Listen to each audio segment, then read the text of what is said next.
MLC కవిత కడిగిన ముత్యంలా బయటకు వస్తే కాంగ్రెస్ బీజేపీలు తట్టుకోలేకపోతున్నాయి. ఓ ఆడబిడ్డ మొక్కవోని ధైర్యంతో న్యాయ పోరాటం చేసి బయటకు వస్తే విషం చిమ్ముతున్నాయి.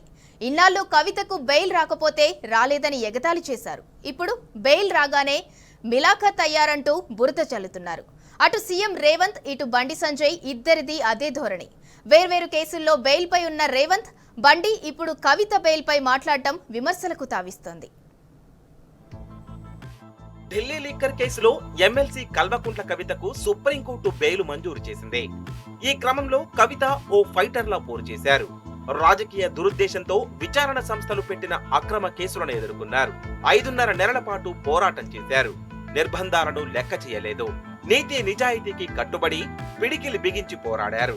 తాను కేసీఆర్ బిడ్డనని తలవంచేది లేదని తేల్చి చెప్పారు. చివరకు న్యాయమే గెలిచింది. అత్యున్నత న్యాయస్థానం బెయిల్ మంజూరు చేసింది.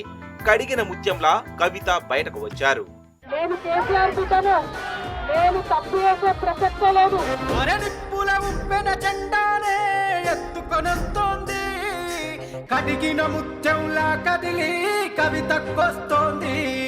అరే సంకెళ్ళేసిన రాజ్యం పుట్టకు పెదరను అంటోంది. సమరానికి ఇక సయ్యంటూ సవాలు విసిరింది.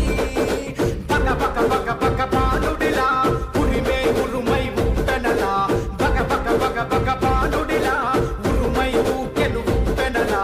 నెనరుగల్లని నేల తల్లి కన్నది కోరు బిడ్డనురా, చల్లెత్తిన పిడికిలి దించదురా.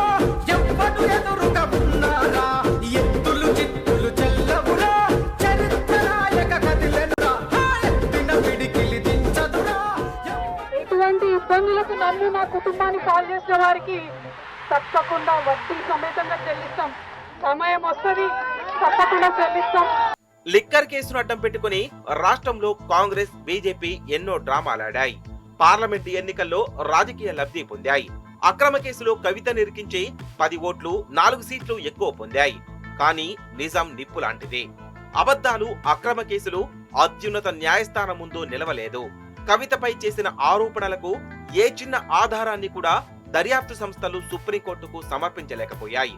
అందుకే అత్యున్నత న్యాయస్థానం కవితకు బెయిల్ మంజూరు చేసింది.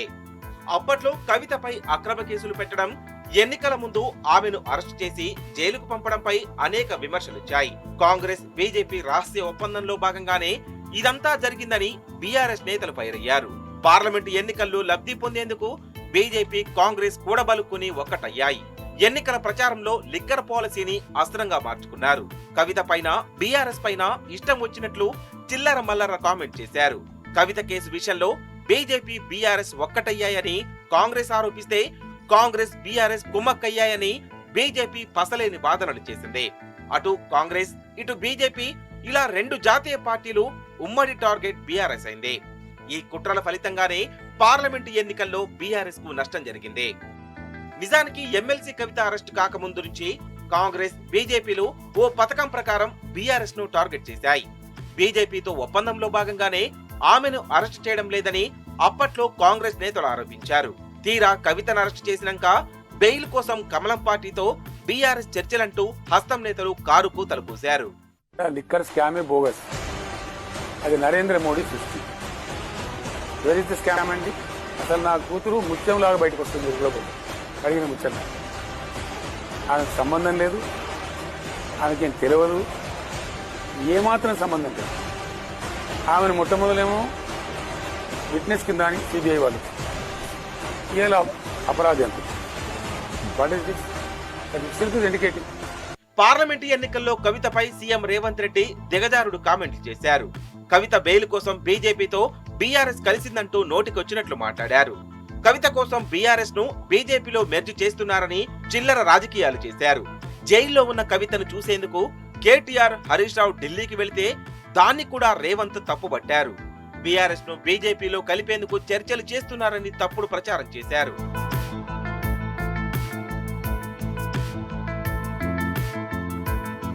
అటు బీజేపీ నేతలు కూడా తక్కువేం తినలేదు. కాంగ్రెస్, బీఆర్ఎస్ ఏకమయ్యాయని, అందుకే కాంగ్రెస్ రాజ్యసభ ఏకగ్రీవమైందంటూ కేంద్ర మంత్రి బండి తలాతోకా లేని వాదనలు తీసుకొచ్చారు. న్యాయస్థానాలపై నమ్మకం లేని కాంగ్రెస్, బీజేపీ నేతలు ఇప్పుడు కోర్టు తీర్పును కూడా తప్పుపడుతున్నారు. న్యాయస్థానం ఇచ్చిన తీర్పును వ్యతిరేకిస్తూ కోర్టు ధిక్కారానికి పాల్పడుతున్నారు. నిజానికి కవితకు బెయిల్ కోసం కేసీఆర్ ఢిల్లీలో ఎలాంటి రాజకీయం చేయలేదు. ప్రెస్ మీట్లు పెట్టి సెంటిమెంట్ అస్త్రాన్ని ప్రయోగించలేదు. కేటీఆర్ అండర్ గ్రౌండ్ లోకి వెళ్లి నెలల పాటు ఢిల్లీలోనే తిష్టవేయలేదు. కేసీఆర్, కవిత ఢిల్లీకి తలవంచలేదు. న్యాయస్థానాలను మాత్రం నమ్ముకున్నారు. అందుకే చివరకు న్యాయం గెలిచింది, ధర్మం నిలబడింది. చరిత్రలో ఎప్పుడైనా న్యాయం ధర్మం గెలిచినటువంటి దాఖలాలను మనం చూసినాం, విన్నాం.